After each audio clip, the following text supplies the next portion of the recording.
of Ag Econ is second to none, but there are other good individuals out there as well, people that I respect personally. And today, to kind of mix things up a little bit, we have with us from Oklahoma State, Dr. Derrell Peel. You may have seen a lot of his writings in the popular press and so forth, so we're very tickled and very pleased to have Dr. Peel with us today. And you can see him with the orange shirt that he has on today. So, Dr. Peel, thank you for being here.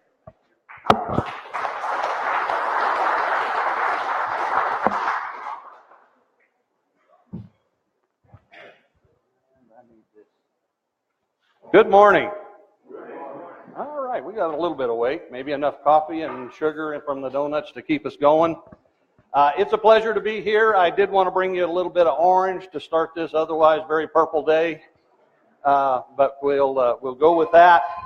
Talk a little bit about these cattle markets. I think by most assessments, 2017 has been a pretty pleasant surprise for the most part, a little bit better than expected. So we'll talk about what's happened the last few months, how we got here, and then certainly look forward as we wrap up this year and on into next year. So, that said, we're going to focus most of our attention. I don't know if you can see this laser pointer or not, but we're going to talk mostly about the cattle industry fundamentals. That's where we'll spend the bulk of our time. But of course, the cattle industry always, like every other part of our economy, always works against a bigger backdrop. And so we've got to be mindful of the broader U.S. economy and the global economy increasingly. It's the world we live in, and the world is not very far away. And so sometimes things that are going on are very much on our mind, very front and center on our radar screens. Other times they're just sort of operating in the background, and we're not necessarily watching them that close on a day-to-day basis. But certainly they can jump up at any time. And I'm going to say that without spending much time on those. We could talk all the time we have on just global market conditions or U.S. macroeconomic conditions, and we're not going to do that other than to say that they can jump up. And I think we're in an environment of a lot of uncertainty, a lot of change, potentially at least potential change, and outright change in some cases, and that tends to lead to a lot of volatility. And that makes it a challenge in markets. And I would say that this backdrop, with saying nothing more than that about this, I think that's probably the greatest place where we could get shocks in the cattle industry. I'm going to go forward and talk about the cattle market fundamentals. And the basic theme here, we kind of know what's going to play out. There will be some challenges going forward. But in general, there's probably nothing internal in the cattle industry that suggests we've got any major change ahead of us, major contortions. For the most part, we're kind of in balance. I don't know if business as usual is an appropriate phrase, but compared to some of the things we've been through in the last 4, 5, 6 years, I think that's certainly true. So with that said, and with that backdrop in mind, we'll focus on these cattle market fundamentals. We will look at the supply side of the industry, talk a little bit about where we are with cattle numbers, beef production, and again, what's coming at us here in the next couple of years. We'll contrast that with beef demand, both domestic, and then we'll get into the international stuff. We'll take just a brief peek at what's going on with the other meats as well, and how beef is operating relative to those. I'll talk a little bit about feed and input markets and forage conditions in kind of the big picture. Not too much on that because for the most part we don't have to spend a lot of time on that. Again, various parts of these fundamentals are sometimes more important than others, or more prevalent in our mindset at any point in time. So that's kind of the plan going forward. Just a quick summary of kind of where we are and how we got here. For the last most of 2 quarters, we've been at or above year-ago levels. We're currently operating with feeder cattle prices. These are the calves here, above year-ago levels. Importantly, of course, you remember the disastrous low last fall. We felt at the time it was an overdone low, that it would correct from that, and it did. It was certainly no comfort at this time of the year going into that a year ago. And I'll say here and now that I don't expect anything like that. We've got different conditions in place, and so I don't expect that. And I do think these calf prices, feeder cattle, much the same story.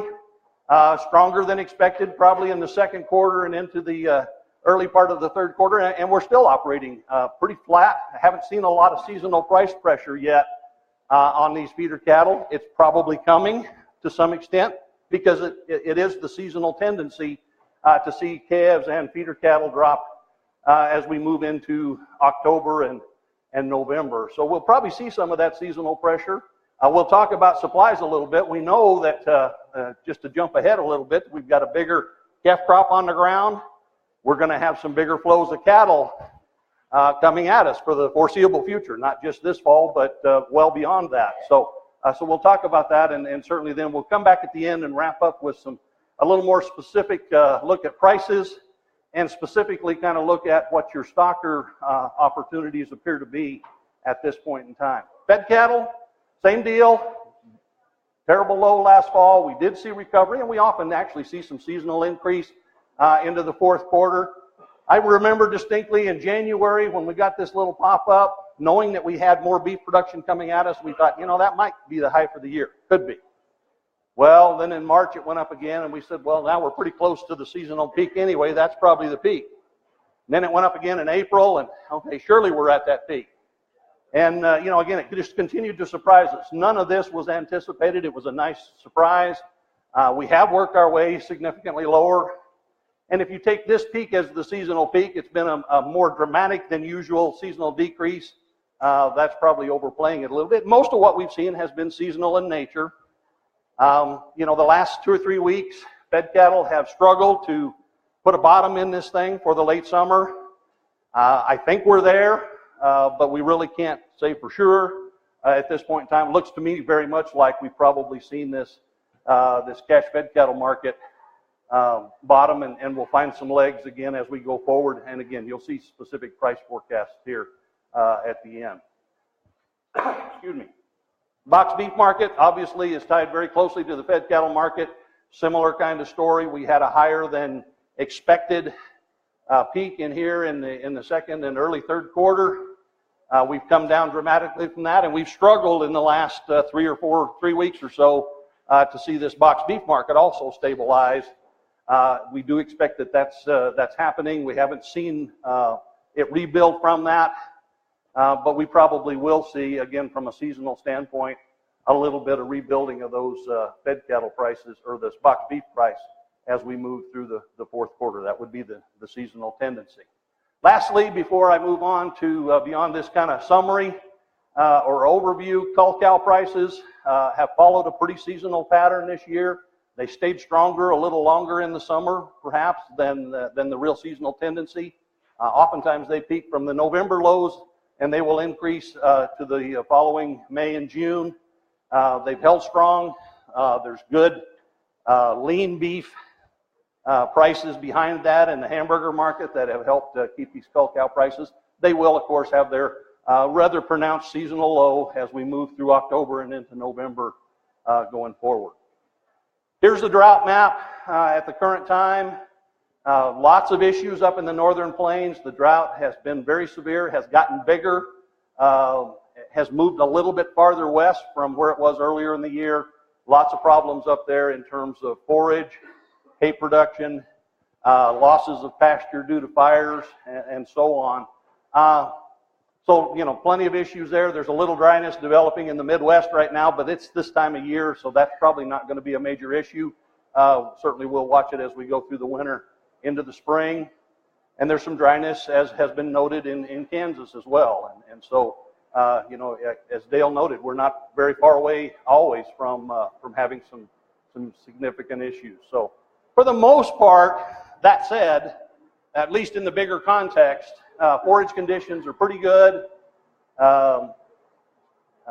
around the country, I think, in terms of not having much impact on the overall trajectory of the industry. So for folks that are impacted, obviously it's a huge issue of varying degrees of severity. But in total, I don't think the drought conditions are going to change sort of the underlying path that we're on in terms of things like cattle inventories and so on. That said, July 1, USDA gave us a mid-year peek at cattle numbers. We didn't get this report last year. It's been interrupted 2 out of the last 5 years, I think, which makes it more difficult to really know how to interpret it. But without getting into the details, the bottom line is it looks very much to me like we're still growing the beef cow herd in 2017. Not as fast as we did in 2016. We started in 2014 with a little bit of growth. 2015, bigger growth in 2016. We're probably backing down in 2017. Last year, the beef cow herd was up 3.5%. My expectation at this year is that it'll be somewhere between 1 and 2% growth for the year. The beef replacement heifers, again, we don't have year-ago comparisons, but if you kind of look at it in the context of the January numbers and the way the January and July reports usually relate to each other, I would suggest, and we'll look at some other data that would suggest we're probably slowing down some of the heifer retention as we kind of wind out this herd growth.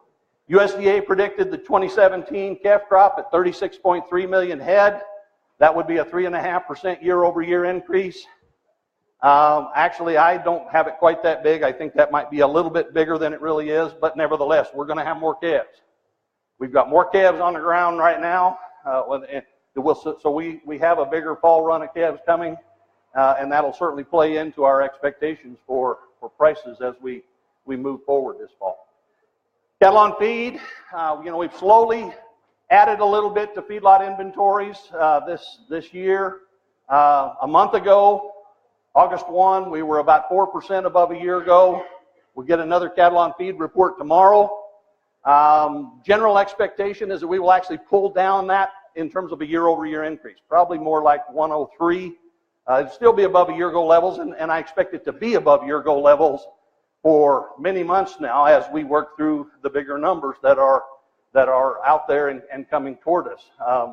But that said, general expectation for tomorrow's report is that placements were roughly equal to last year. There's a wide range, so it could be down a little, it could be up some, but the average is about unchanged from a year ago. Marketing's still strong, and that's been a real key for the last 15 months or so in this cattle industry. Feedlots made very good money for several months in the first half of the year. That's one of the factors that has helped support our feeder cattle markets. Feedlots, one of the most efficient things about any feedlot or the feedlot industry in this country that I know of is the speed and reliability with which they transmit any profits back into the feeder cattle market. That didn't really seem to raise much. Let me say it this way. Feedlots can't stand prosperity. They will spend all the profits they've made until they're gone. And I think they've done that, and we're seeing, if you look at the prices now, they're probably buying some cattle now that are going to be a much bigger challenge to price out profitably. So that said, we had these big we had these big placements for several months. Not as big in July, and again, we're looking at August to be about equal to a year ago. We couldn't maintain the rate of placements that we had in March, April, May, and June. There are just not that many more cattle out there to continue that pace. So we knew we were sort of placing them early, and we saw that in particular, I think, with the June report, where there were a lot more lighter weight placements than anybody really anticipated. And some of those were just placed then as opposed to waiting a month or two in some cases to place those cattle. At the same time, marketings have again continued at a very strong pace, up from a year ago. So when you look at it this way, it really kind of shows the picture. For about 15 months now, the average placements have been sharply higher. From this low that happened, and now this is kind of a 12-month moving average, so it sort of shows you on an annualized basis. Placements bottomed and then started to grow, but marketings also started to grow very rapidly, and as a result, we have not built these feedlot inventories too rapidly. They're going to go up a little, but the importance of all of that is that when there's more cattle out there and more supply challenges coming at us, the one thing we can do to try to help ourselves is to move those cattle through the system quickly. And feedlots, the feeding industry has done a very good job of increasing that turnover rate, placing more cattle because they're out there, and but also marketing these cattle in a very timely fashion. That has several payoffs to the industry, one of which we'll look at here in just a second. So coming out of the feedlot, slaughter last year was up 6.4%. So far this year, we're running about 6% above. It'll probably drop a little below 6% before the end of the year. Here we'll be on an annual basis somewhere around 5.4 or 5% above. Steers are up about 3.2%, pretty consistent with the growing calf crop out there. Heifer slaughter is up 11%. Again, that's indicative to me of a slowdown in heifer retention. I don't think that implies liquidation. Same thing with beef cows. If you look at cow slaughter, it's up about 11% as well.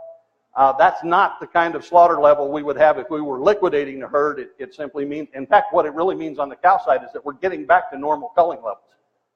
If we finish the year with about 11% year-over-year increase, the net culling rate for the beef herd will be just about back to normal, and it's been well below normal for the last 3 or 4 years. So we're just kind of getting, again, kind of back to, call it business as usual, for lack of a better term. One of the reasons that I don't think we're anywhere near a liquidation mode, if you look at the ratio of steer to heifer slaughter, it went to nearly record levels when we really launched herd expansion, saving tremendous numbers of heifers out of the available calf crop. And that's what this tells us. We had not had a steer to heifer slaughter ratio that high since the mid-70s. And it is starting to come down, and I expect it to continue working its way down, but it's still at a level that would suggest we're using a fair amount of those heifers for breeding purposes at this point in time. One of the payoffs of feedlots being very timely has been, after a disastrous end of 2015 and early 2016, for about the last 15 or so months, we've had carcass weights helping us offset some of these increased numbers and providing us support to moderate those growths in beef production. So far this year, we've been below year-ago levels virtually the whole year. The average year-to-date for steer and heifer carcasses is about 14 pounds below a year ago. We are increasing seasonally. We'll get new slaughter numbers maybe by the time I'm done here. We'll see if I get them by then. They come out this morning, and so we're watching this. I think we'll stay below year-ago levels. We're going to close the gap a little bit as we go to the seasonal peak in October or early November.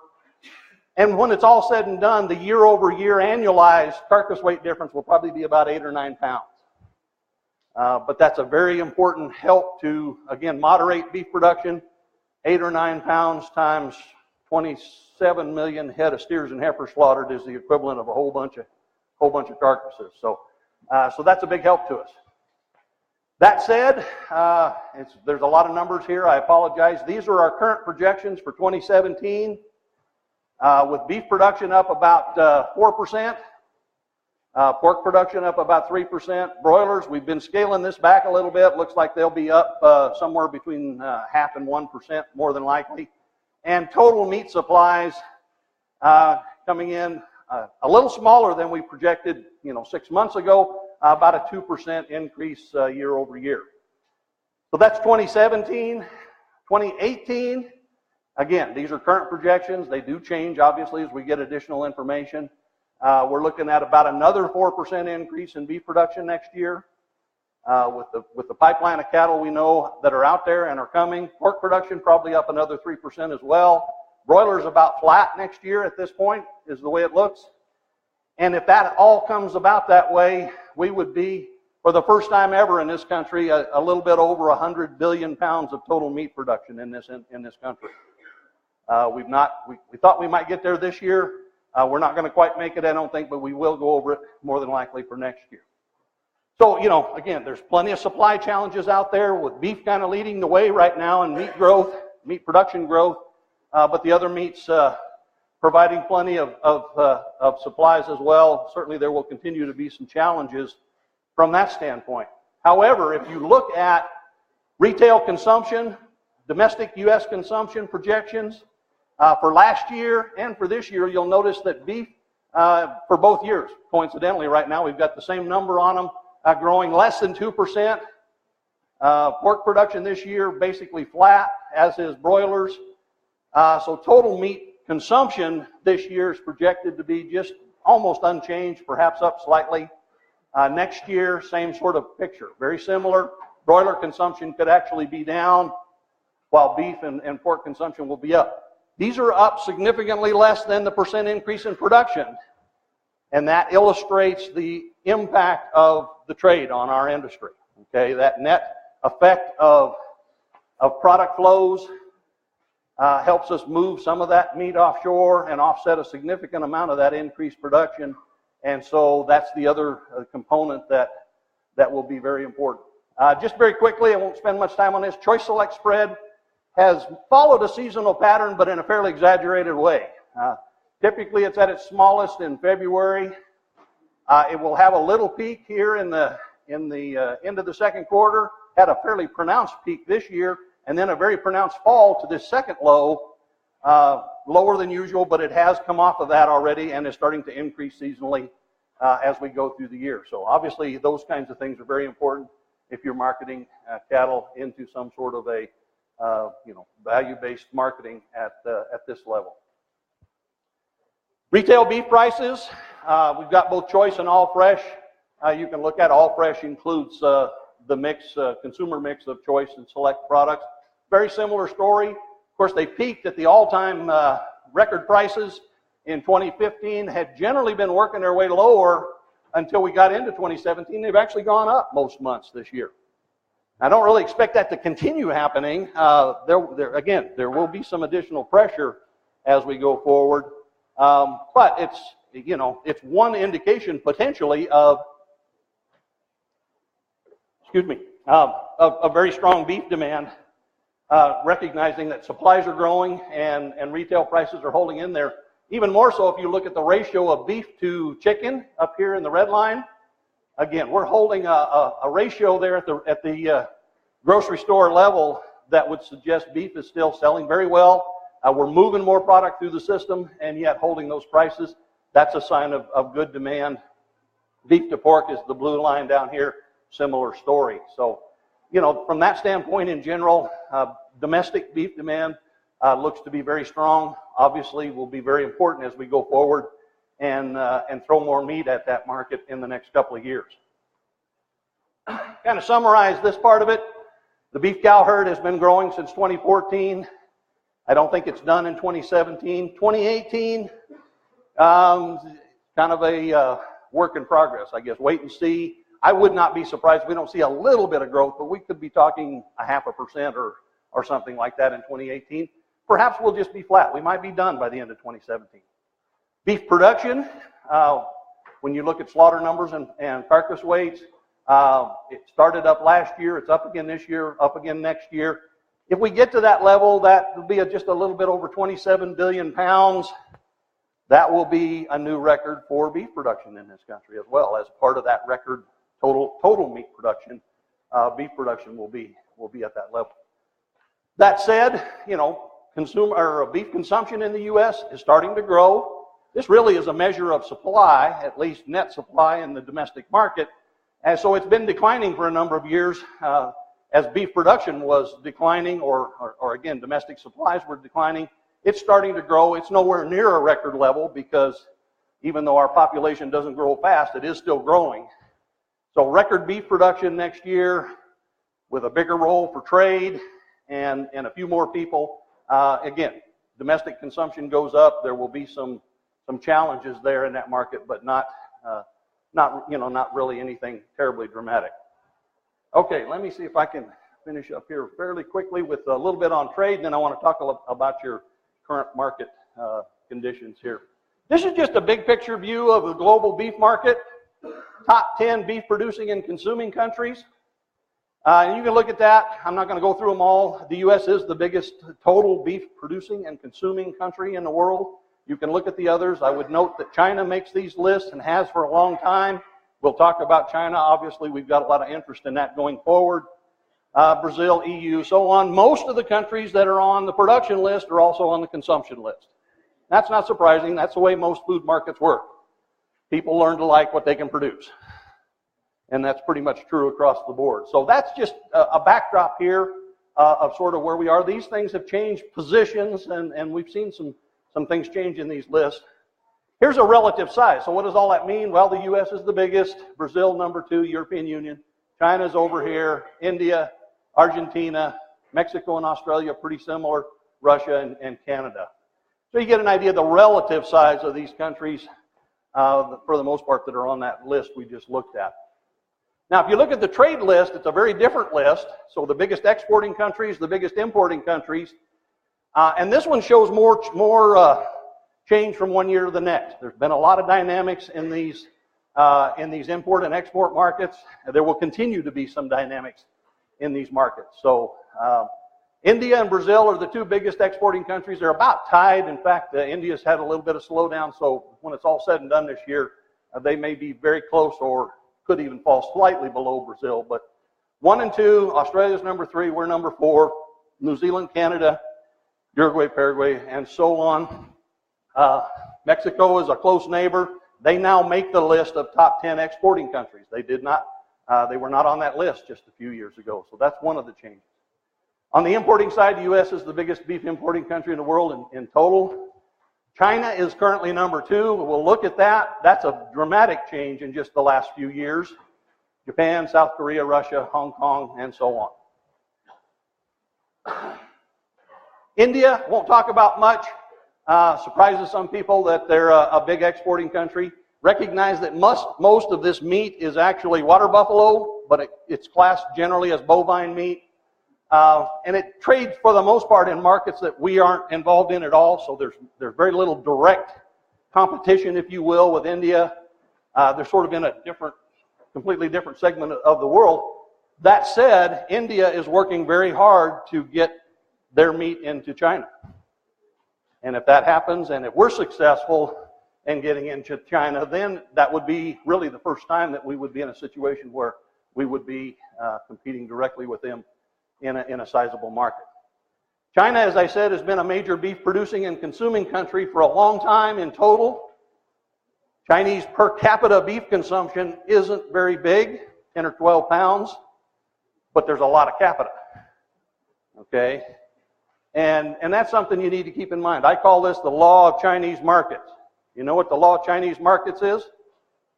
You're going to need to remember this, not only for beef, but for lots of other markets for the foreseeable future. The law of Chinese markets is that any number times 1.4 billion is a big number. And that's going to apply to a whole lot of things as we go forward. You know, this is predicated, for a long time, China ate what they produced. Whether it went up or down, they didn't trade. And then all of a sudden, in the last 4 or 5 years, we start to see consumption exceed production pretty dramatically. This already makes them the number 2 beef importing country in the world. And I didn't convert this out of metric, but if you converted this to U.S. To pounds, or look at the U.S. in metric, either way, this level of imports already is nearly as big as total U.S. beef exports. So they've gone from not being a player to being a very big player in a very short period of time. Of course, we have political access now, so we're trying to develop that market. It's not a fast process, but hopefully we'll continue to move forward. And if we can get a significant piece of that market, and we're not probably talking 50%, we're probably talking 5, 10, 15%, that's going to be a significant addition to our beef export portfolio. Mexico, as I mentioned, is now a significant beef exporter. That's important in the sense that we get about 90% of those beef exports here in the U.S. At this point in time. So you can see what's happened monthly. Beef exports have been up. Here's the numbers. We're up across the board to our top 5 markets. That doesn't always happen because there's lots of different dynamics on a market-to-market basis. We were up about 13% annually last year. So far this year, which is through 7 months, for the data we have, we're up about 14% this year. There you can sort of see how it's played out over time in the different markets.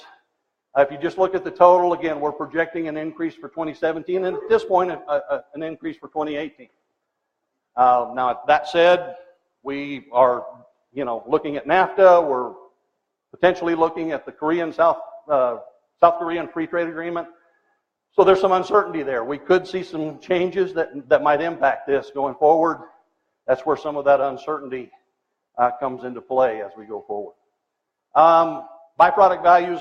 Not sure why I put this in here. It's not a huge thing in the grand scheme of things, but it is important to kind of keep in mind. We have seen a little bit of weakness recently in that. So it's something to keep in mind. It does take off of the top of the value of fed cattle, that portion of the value from hides and the offals as well. Imports have been down most of the year, although in the last couple of months they've been a little bit higher year over year. We're still expecting them to be down on an annual basis, but we may have to modify our earlier estimates just a little bit. It's kind of a mixed bag. We're down from some markets, Australia, New Zealand. We're getting more beef currently from some other markets. So year to date, we're down about 4% as of July. Again, you can sort of see how those play out over time in terms of what we have done. This 2017 forecast probably will wind up being a little bit higher, but I think still down from a year ago. And at this point in time, we're still looking for an additional decrease next year. Again, more uncertainty always when you're talking about trade markets. Lots of things can change in different places. So with all of that behind us, what does it all mean in general for prices? Well, as an annual average, take out all of the short-term dynamics and the seasonal patterns. Here we are in 2017. You know, you can look for the next couple of years in general. We're expecting, I'm going to call it modest price pressure, more than likely. We know supplies are going to be up. There's more calves out there this year. There's going to be even more calves next year. We're going to see increased feeder supplies into 2019 and increased beef production through 2019, at least at this point. That's kind of a given. So that supply pressure will be there. But what we've seen here in 2017 is that demand can do an awful lot to offset that. And again, 2017 has been a better than expected year. 2018 can hold the line on rather modest price pressure if the demand hangs in there, both domestic and international. It will be absolutely key.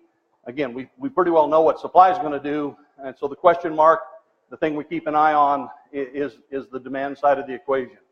Too many numbers on here, I apologize, but if you focus down here, you know, the fourth quarter numbers for 2017, we're expecting them to average certainly above a year ago.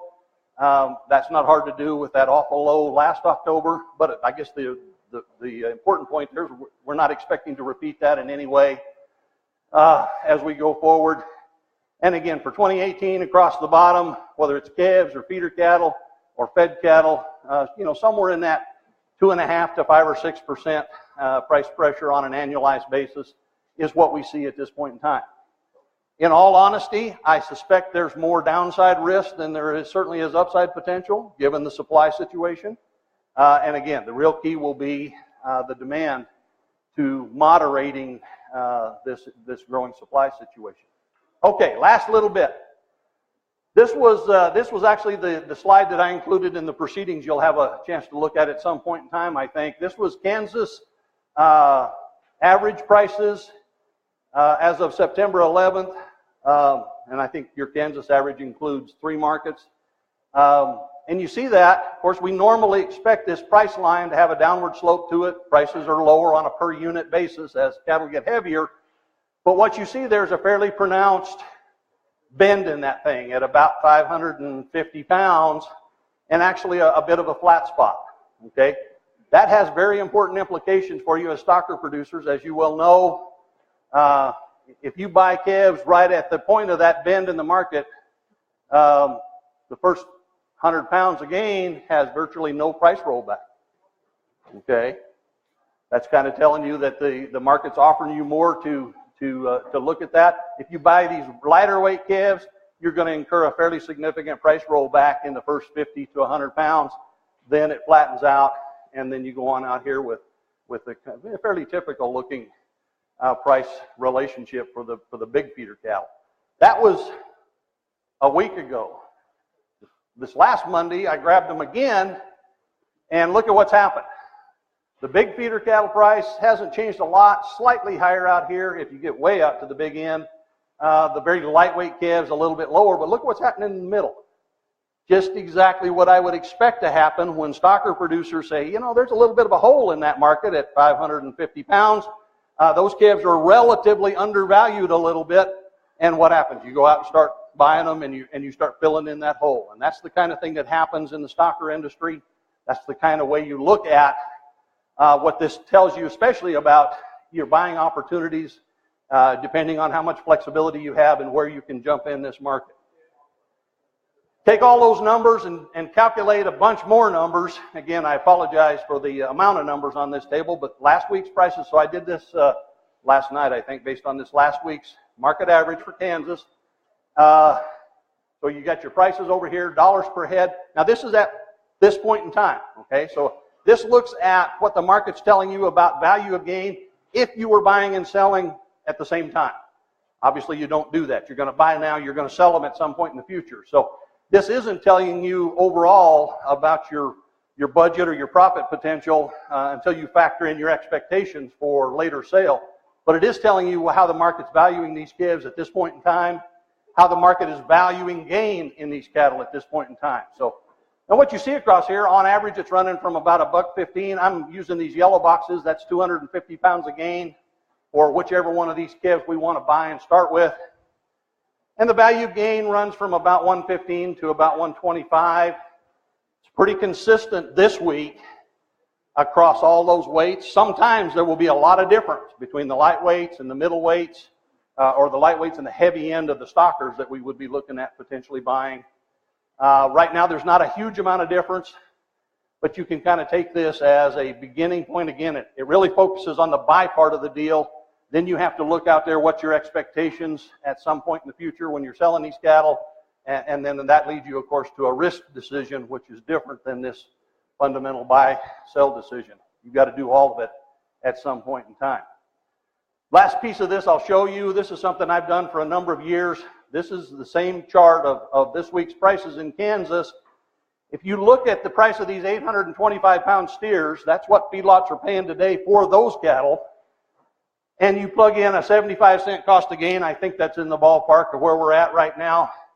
And just on that basis alone, you calculate what a feedlot would be willing to, or indifferent to, if you will, to paying for a lighter weight animal if they can put gain on for 75 cents.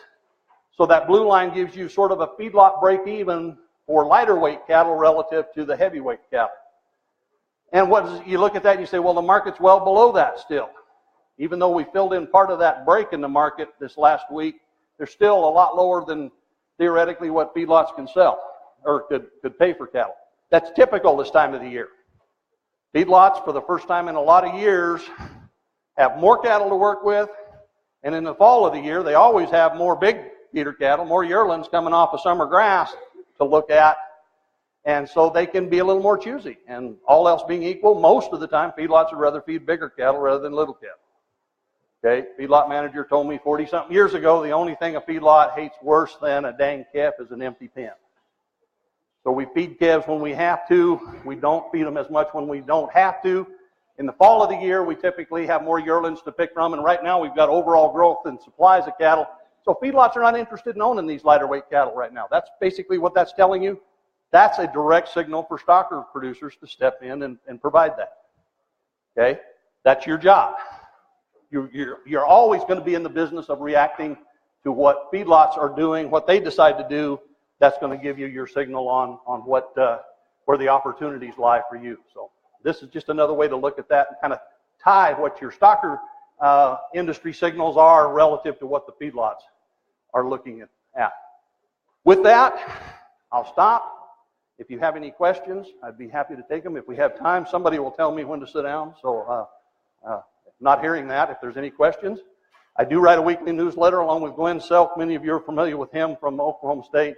If you're interested in hearing something from us every week, you can jot down my email and send me an email. I'll be happy to send it to you. I'm not trying to sell you anything. In fact, I'll give you a warning. As an economist, I'm obligated to tell you that it's free unless you believe everything in it, in which case it might be expensive. Dr. Odie.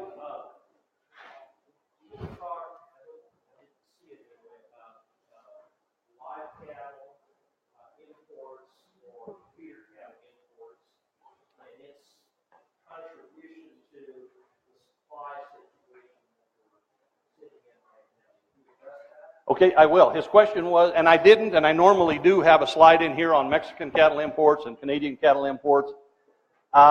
Relative to last year, Mexican cattle imports so far this year are about 23% higher than a year ago. They were down pretty sharply last year. They've bounced back largely in the face of stronger markets up here. I mean, they respond very quickly to that.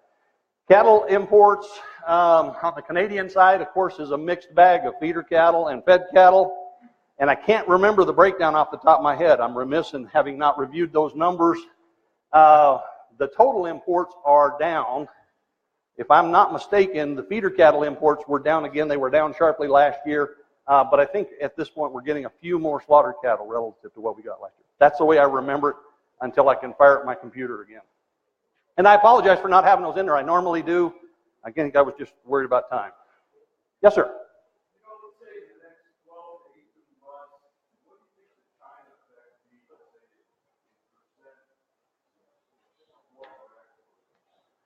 So his question is, in the next 12 to 18 months, what might we expect for the China effect in our market? Given that time frame, I would say not very much. I think this is a slower growth process than that. Okay, I think over the next 3 to 5 years, it might be very significant. Okay, it could get that way. I think it will continue to plod along.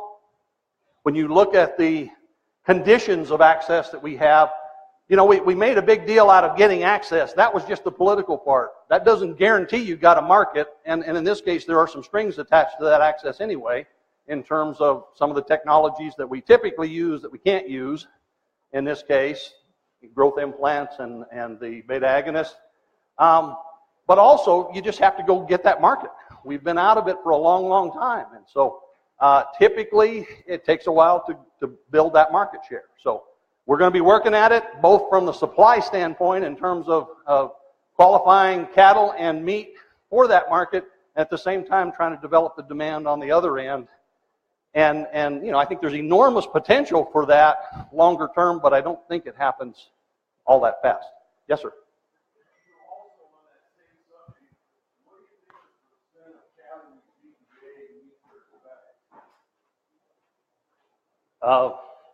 I hesitate to throw out any number because I don't have any data to back it up, but it's very, very small. How many of our cattle go through the system that don't get a growth implant somewhere along the way? How many of our cattle at the feedlots are not using beta agonist? I don't know what that number is exactly. I'm not sure anybody knows exactly, but it's a pretty small percentage. Some of you will be familiar with the European program we have for non-hormone treated cattle. Now you can, you know, if you get aligned with partners who are trying to get into that market as a producer, you can produce cattle specifically for that market. Basically, access to China is the same conditions. Okay, there may be one or two small differences. I'd have to go back and look. But if you qualify for NHTC and you're trying to get into that market and you're working with somebody who is working in that market, you know, there's some potential premiums there. And China probably, if there's an avenue for moving some of that product that way, and actually putting those two together might be a very good thing. I don't know off the top of my head, but I wouldn't be surprised if we're not talking about different sets of products. Okay, and that's part of the answer to your question about the overall impact of China. First, we have to qualify the cattle, which means that's the entire cattle, the entire carcass, but we're not going to ship all of those products to China. So we're going to incur the costs of qualifying for that market or any of these other special markets, and then we're going to sell some subset of those products. So when you look at the premium on those products, back that down to what's the average increase in premium for the carcass and subsequently for the animal, along with whatever additional costs we had along the way. It takes a while for that to build into a lot of net value. It's a slower process. I got two questions here. What? Okay. Yeah, the question was, what about slaughter capacity? You're seeing some stuff there. You're going to get a range of opinions about that. There's some places where there's an awful lot of concern about that. I don't think we have an immediate problem anytime, really, with the projected growth in numbers we've got through the end of the decade. I don't think that's going to be a major constraint for us, at least in total. Now, regionally, there are some issues where it can be a little bit different. There are some labor issues in some areas that can cause some problems, so that implies we may have to move stuff around a little bit more than we would really like to. But overall, I do not believe that we have a serious slaughter capacity constraint in the beef industry, much like we've been talking about potentially in the pork industry, at least before we brought these last plants online. That said, someday, if we continue to grow, we will need to look at some additional investment. Nobody's doing that yet. I don't think they see the need to look at that yet, but we could get to that point. There was another question back here.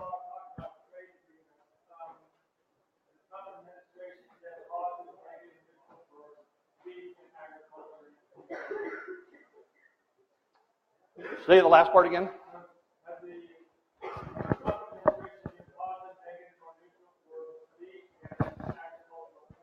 Okay, so, with the current renegotiation of NAFTA specifically, and potentially, again, other trade agreements, what's been the impact so far? I'm going to paraphrase your question a little bit. Has the current administration been positive, negative, or neutral?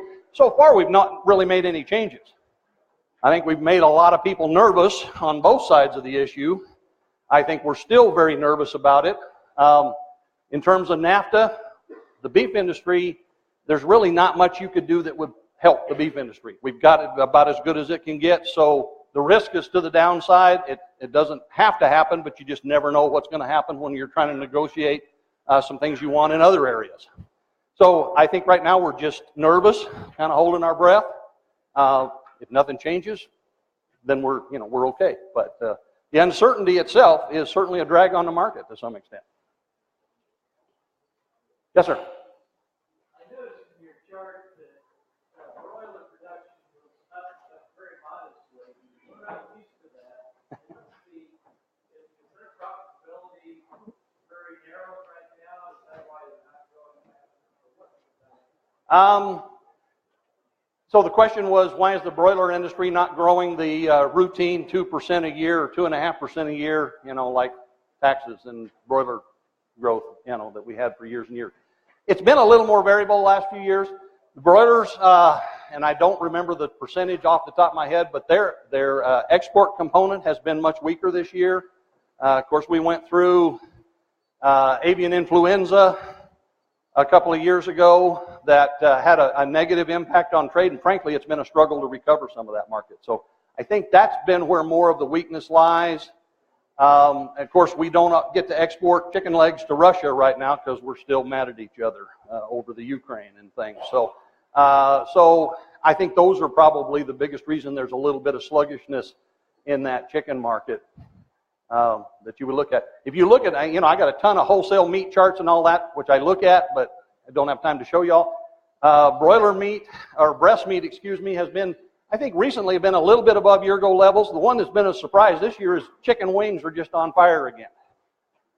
We normally see the peak of the year during Super Bowl weekend, but this year we're actually higher than we were in January, I believe, with chicken wings. Chicken wings are running almost 2 times what breast meat is on a per pound basis. So when you go to Buffalo Wild Wings, if you want to really get to them behind the scenes, eat the actual chicken wings, not the boneless wings, because they're not wings at all. And they like you to get those. They charge a little more for them because most people don't want to pick up a chicken wing. But if you will do that, they're actually spending more on the real wings than they are on the breast meat that goes into boneless wings. All right, I've probably done enough damage for one stop. Dale, thank you.